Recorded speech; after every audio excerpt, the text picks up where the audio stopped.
Hello everyone, we are from Group 4, KPMI 2026. My name is Muhammad Ulinuha. I'm Agatha Janarba.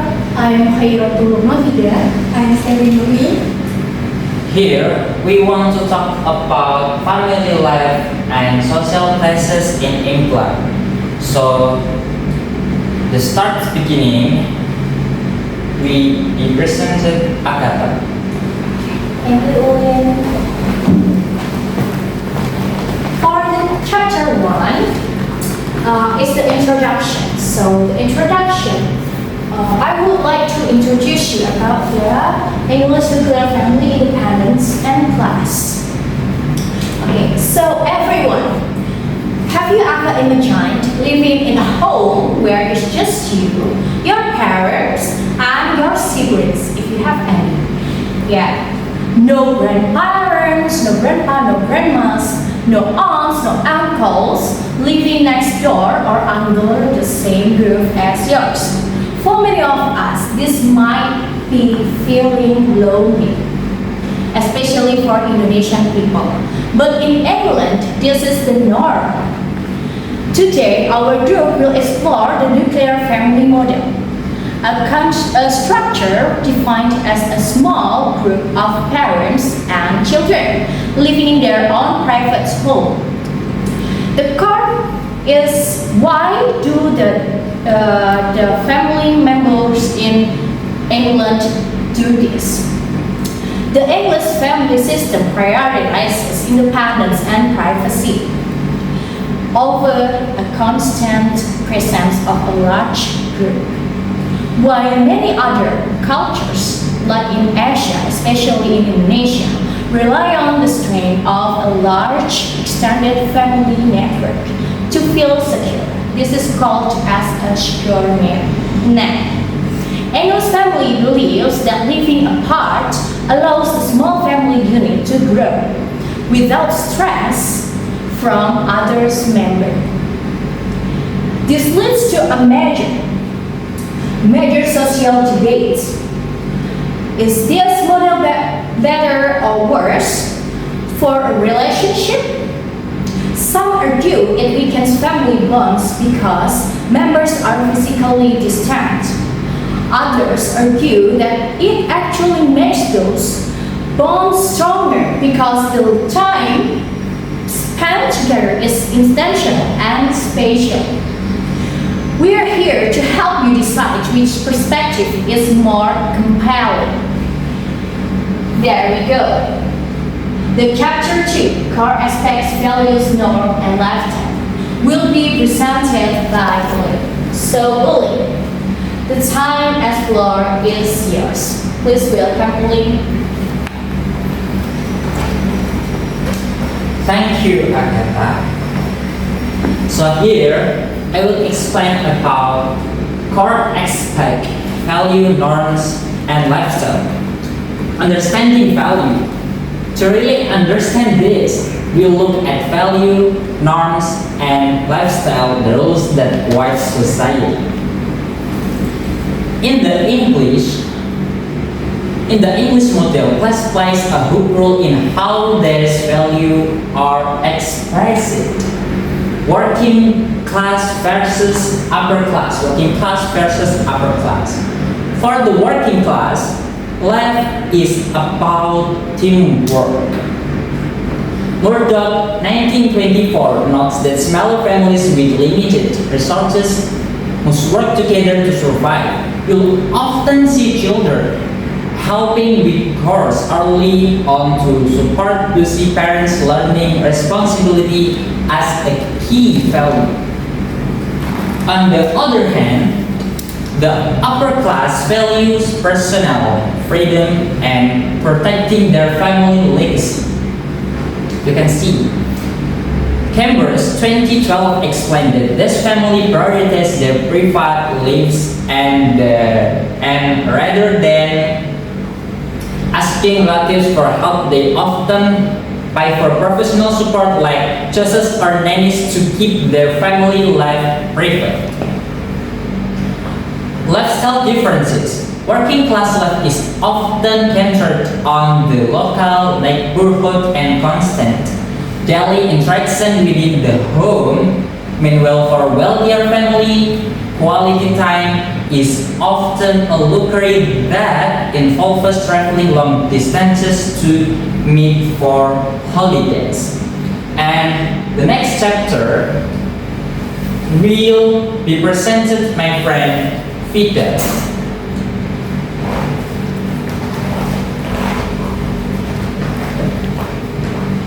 Okay, now let's talk about the analysis of the nuclear family model.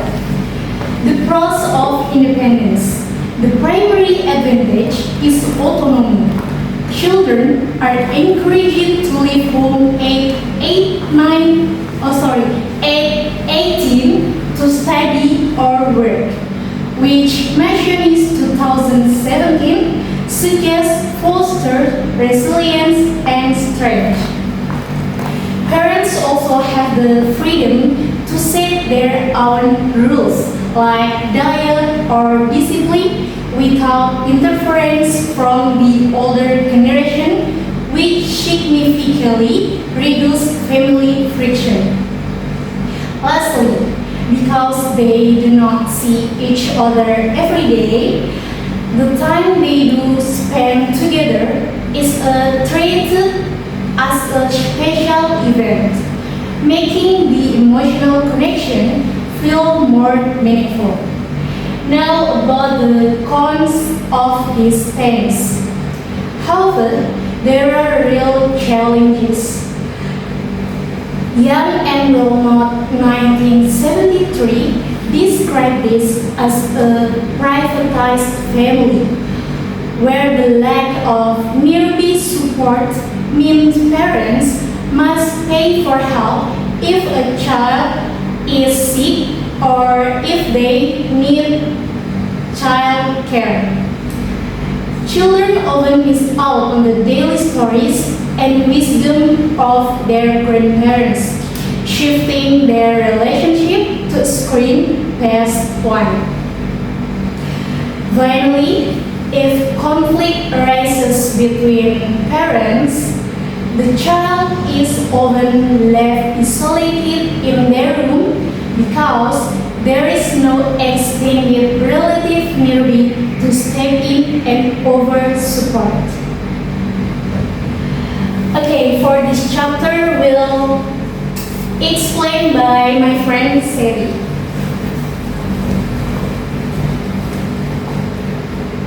Okay, then I will talk about cultural dynamics and comparison.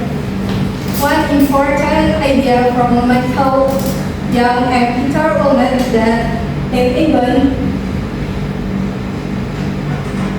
family relationships are based more on choice than duty. People stay close because they want to, not simply because society expects them to. Even if adult children live separately, they still keep contact through visits or just by phone. In the English nuclear family model, relationship strength is based more on quality than frequency. Family may not meet every day, but they try to make their time together meaningful. Deborah Kimber says this can make people feel more genuine, pure, because the connection is the voluntary. However, in many extended family cultures, relationship strength is based more on daily interactions and collective support. Living with or helping family members is seen as normal and responsible. So from these systems reflect different cultural values. England focuses more on independence, while the extended family cultures focuses more on togetherness and collective support. Okay, next slide will be presented by my friend Agatha and Vida.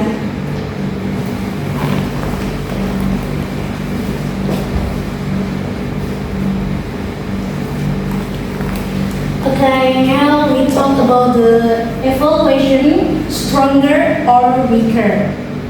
Defining strength, does this model make relationship stronger? Nah, the answer is depend on your definition. If strength means emotional depth and intention bonding, then yes, the nuclear family creates focused and meaningful connection. However, we can see here, emotional depth through choices, prioritizing a quality subject and making it meaningful. But however, we must be honest about the risk. Less fortunate interaction can lead to isolation. When life gets hard, distance reducing closeness. So you will feel very hard. Life gets so hard. Like if you have the problems with your financial or troubles like emotional risk or crisis. So constantly safety net or necessary relatives can leave people feeling alone. Ultimately, while independence can lead to more mature and respectful relationship, it requires a lot of more efforts to maintain than a family that lives under the one or the same house. Then we can see here the choosing to bond and the pressure to connect. That are the differences. So now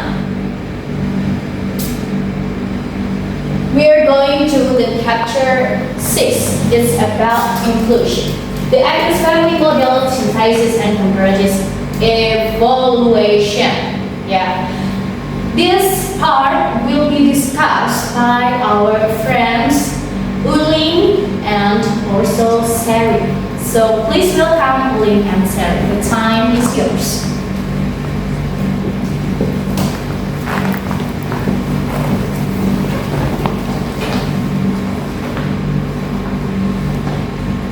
Okay, next the conclusions. To conclude, the English nuclear family is not inherently worse or better. It is simply a different way of living. If your goal is privacy, individual growth, or the ability to make your own life decisions without interference, this model is incredibly successful. And then this is so very, very interesting. And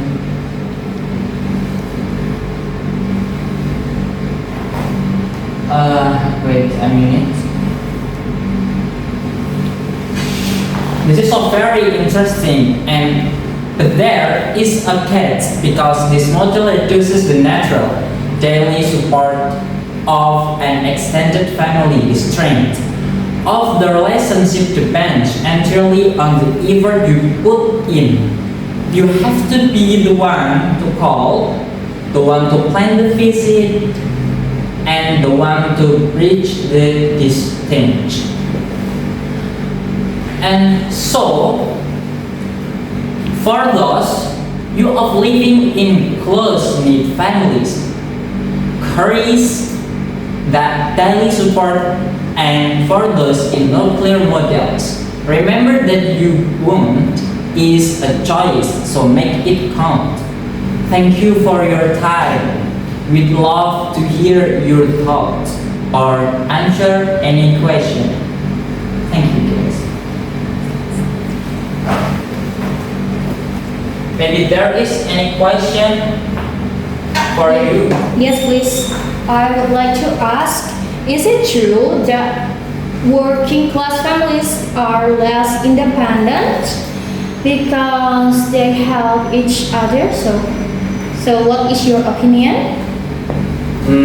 No, they simply demonstrate a different value system where they work together as a small unit to solve financial and survival problems. This teamwork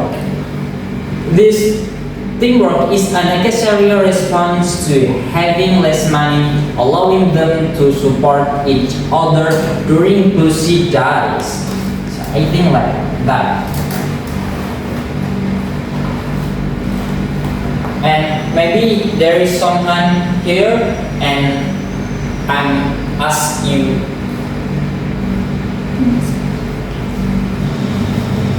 Yes, please. Okay. Agatha, let's hear. Okay, for the next question, maybe you can ask me. I would like to answer.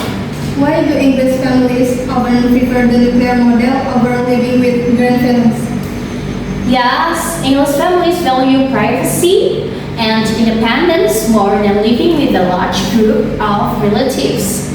This model allows parents to raise children their own way without interference from grandparents, especially. Yeah, like in Indonesia, usually the grandparents, yeah, they interference the nuclear family, how to decide something, how to control the children like that. Living apart is viewed as a way for the small family to grow without stress from others. That's why English family really respects the independence and also respects and values this way because it helps reduce conflicts and maintain harmony within the household. And then the next question, maybe one of you would like to ask again. Please, you can ask. Yes, Uli? This part will be answered by Sari. Please, Sari, welcome to answer the question. Thank you. Okay, maybe the next questions. Yeah. Does the nuclear family model make people feel lonelier or more isolated? Okay. Yes, the physical distance can make people feel lonely because they lack a constant safety net of relatives nearby. Less frequent interactions can lead to a sense of isolation and limit daily emotional support. However, because families do not meet every day, the time they spend together is more often intentional and special. Okay? Last questions will answer by my friend Vida. I wanna ask question. What is the biggest challenges for an English family today? Okay, the primary challenge is that family connection is based on choice rather than duty. Because they do not see each other every day, families must make a significant, consistent effort to plan visits and maintain connection. Relationship in this model depend entirely on the willingness to maintain emotional bonds despite physical distance. Yeah. Okay. Maybe any question? No, thank you. All clear, all good. Okay.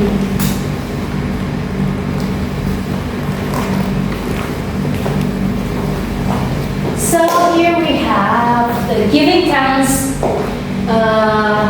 for you, all of you that already attend our presentation today. And we have a little quotes for you. Giving thanks is the first step to receiving more. A grateful heart is magnet for the right one. So I hope that you have good day, good time, and especially with your family.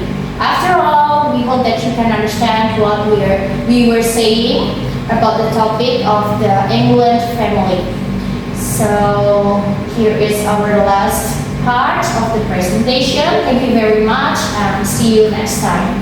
Goodbye.